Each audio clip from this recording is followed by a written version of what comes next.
Fala, meus queridos, bem-vindos a mais um vídeo. Vamos lá.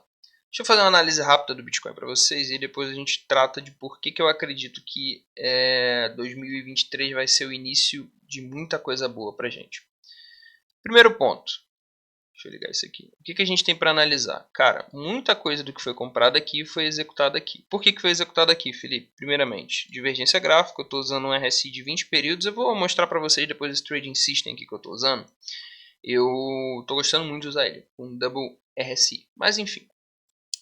O ponto aqui fez uma divergência gráfica normal, área de execução de lucro, né? Inclusive, deixa eu dar só uma olhadinha em um negócio aqui. Se eu traçar daqui até aqui, ele buscou exatamente lá a 261 da FIBO, então área normal de execução de lucro, sim.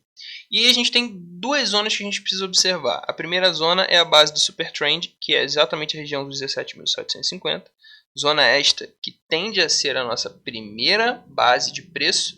Caso ela seja perdida, a gente não pode perder a segunda base de preço, que está aqui em 17.300. Se a gente perder essa aqui, já coloca a gente numa situação ruim. Se buscar essa aqui e fizer um suporte aqui, aí vale a pena a gente abrir uma operação de long pensando mais ou menos na 786, que vai ser aqui próximo a 18 mil dólares por unidade, beleza? Então isso é o que a gente tem para analisar para as próximas horas do Bitcoin e eu espero muito que essa operação se confirme em verdadeira. Na verdade, eu espero que a gente não perca a base do Super Trend aqui em 17.700. Eu quero muito que o gráfico suba. Isso aqui até agora é uma movimentação normal. É gente executando lucro e tá tudo bem. Só não pode continuar esse processo. Afinal de contas, é preocupante isso aqui. Eu estou olhando também para o rompimento superior desse candle de indecisão aqui, tá? Porque esse candle de indecisão aqui pode fazer uma operaçãozinha interessante caso venha romper a sua base superior em 17.950. Dito isso, vamos lá. A gente tem uma série de eventos ano que vem que podem ser extremamente eficientes para o Bitcoin.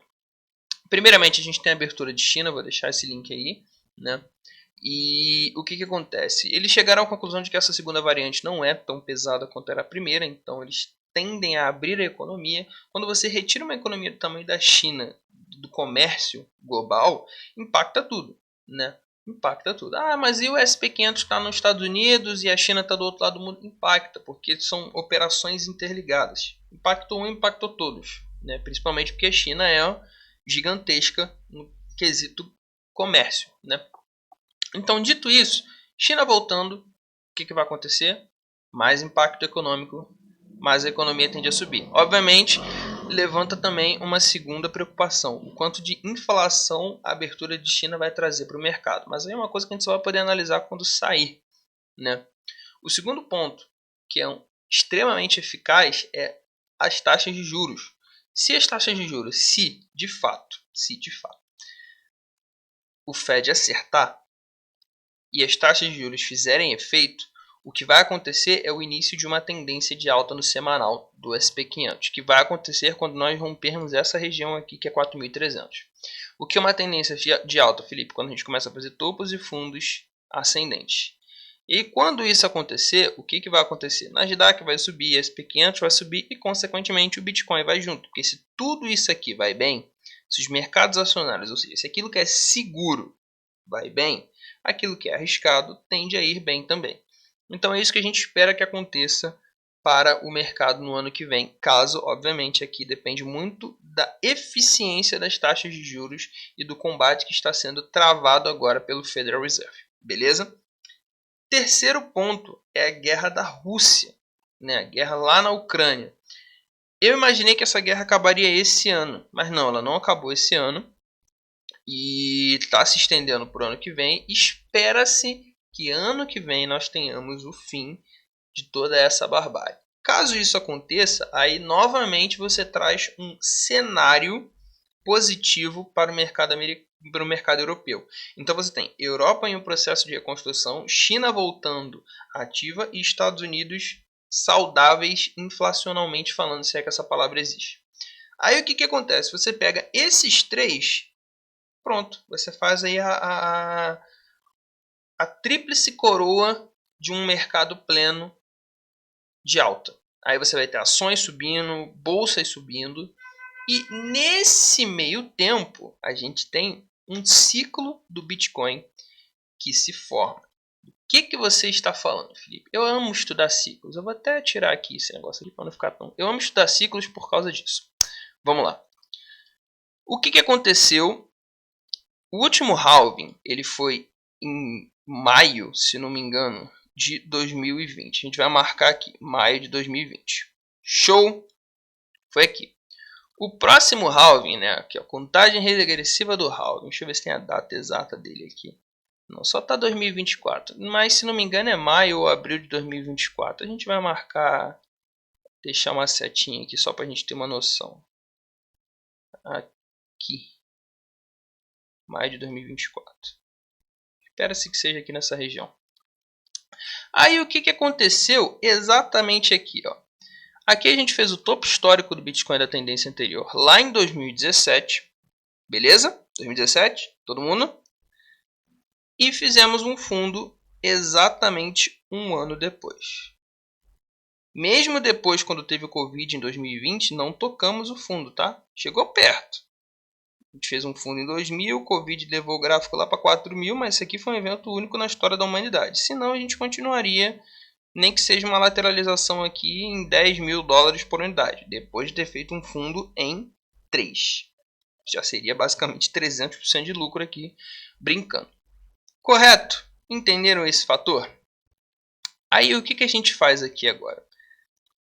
A gente traça uma retração de Fibonacci. Eu vou ligar esse negócio aqui. Do topo até o fundo. E a gente vai continuar a nossa explicação. O que aconteceu exatamente um ano depois do halving? A gente fez o primeiro topo histórico. Um ano depois, né, abril de 2021. Fizemos um fundo e exatamente um ano depois do halving a gente fez o topo histórico. 1 ano e 6 meses, se não me engano, né? São 18, 17 meses. Eu tenho um vídeo que eu falo sobre isso. Acho que são 16 ou 17 meses depois do halving, o Bitcoin faz o topo histórico. O mesmo aconteceu aqui. Aí fizemos o topo histórico em novembro de 2021, né? Um ano e meio depois aproximadamente, vamos colocar assim para ficar fácil. E estamos agora em um bear market. Mas olha que interessante. O topo histórico foi feito em 17, 3 anos antes do halving. O halving veio em 2020 e depois bull run. E o fundo foi exatamente um ano depois do topo histórico. Isso aqui foi o topo histórico da tendência. Quando é que foi? Em novembro de 2021. Olha onde que foi o fundo do Bitcoin aqui, ó. Novembro de 2022. Exatamente um ano após o topo histórico. O que implica dizer que 2023 é exatamente este caminho aqui que nós temos para seguir. Como é possível ver, se nós refizermos o gráfico anterior, nós não vamos mais tocar o fundo. Nós temos uma belíssima de uma alta, não vamos tocar o topo anterior e vamos lateralizar no meio do caminho. Se exatamente esse mesmo processo que aconteceu acontecer de novo, o que vai acontecer com o gráfico do Bitcoin? A gente vai voltar a lateralizar aqui perto entre 45 e 30 mil dólares até que aconteça o halving. A tendência é que a gente faça exatamente um caminho parecido com esse aqui, né? Lateralizações entre altas e baixas, enfim, mas lateralize nesse ponto aqui entre 45 e 30 mil dólares por unidade, né? Eu espero algo parecido com esse aqui, até que o halving aconteça. E aí o halving acontecendo, vai acontecer esse efeito aqui, ó. Deixa eu apagar essas linhas aqui.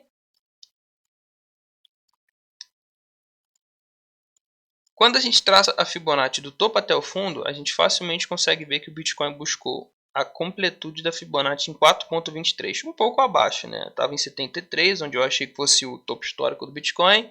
Ele parou ali em 69, na metade do caminho. Aí a gente vai imaginar que todo esse ciclo está correto e tudo isso aqui vai acontecer de novo. Vale lembrar, isso aqui é especulação gráfica, né? Eu não tenho como confirmar que isso vai acontecer na prática, mas já aconteceu 2 vezes. Se de fato esse aqui for o topo, o que a gente vai fazer? A gente vai subir para ver onde é que está 4.23. A 423 está exatamente em 242 mil dólares por unidade. Se você pensar que ela pode chegar no meio, você vende aqui em 220 mil dólares por unidade. Eu acho que você pegou um lucrinho maneiro, né? Comprou em 15, vendeu em 240. Felipe, mas o que te garante que vai chegar aqui? Bom, nada me garante. Isso aqui é uma análise de ciclo. Por quê? Se você voltar um pouco mais o gráfico e fizer a mesma coisa aqui atrás, você vai ver que a 423 casa exatamente com 20 mil dólares por unidade, que foi o topo do ciclo anterior. Então, se já aconteceu lá atrás, se já aconteceu aqui uma segunda vez, nada impede que aconteça uma terceira. Então, a gente está fazendo uma análise básica de ciclos aqui, né? Onde tudo que já aconteceu duas vezes, nós esperamos que aconteça uma terceira vez, beleza? Então, nesse cenário, a gente tem lateralização entre essa bobeirada aqui, até que o halving aconteça. Aconteceu o halving, a gente continua um processo de alta infinito. O halving veio para 2024, mas ano que vem é o início de uma belíssima recuperação gráfica. Se o ciclo se repetir, não teremos mais um fundo cíclico da tendência. Exatamente um ano depois do topo histórico, nós montamos o fundo e a tendência, ciclicamente falando, é que não toquemos de novo abaixo dessa região. Aí você alia todos esses fatos que a gente falou anteriormente e literalmente a gente vai ter um 2023 com muito lucro no bolso.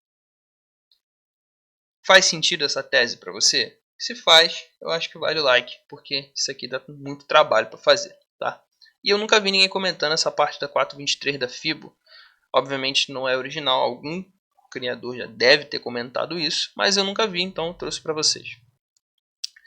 Finalizando, vamos dar uma olhadinha aqui no Bitcoin para a gente imaginar o que a gente tem de pesado para as próximas horas. A gente tem uma base de preço sendo formada aqui em 17.400, porque todo mundo espera, obviamente, que o gráfico vai tocar nessa região aqui.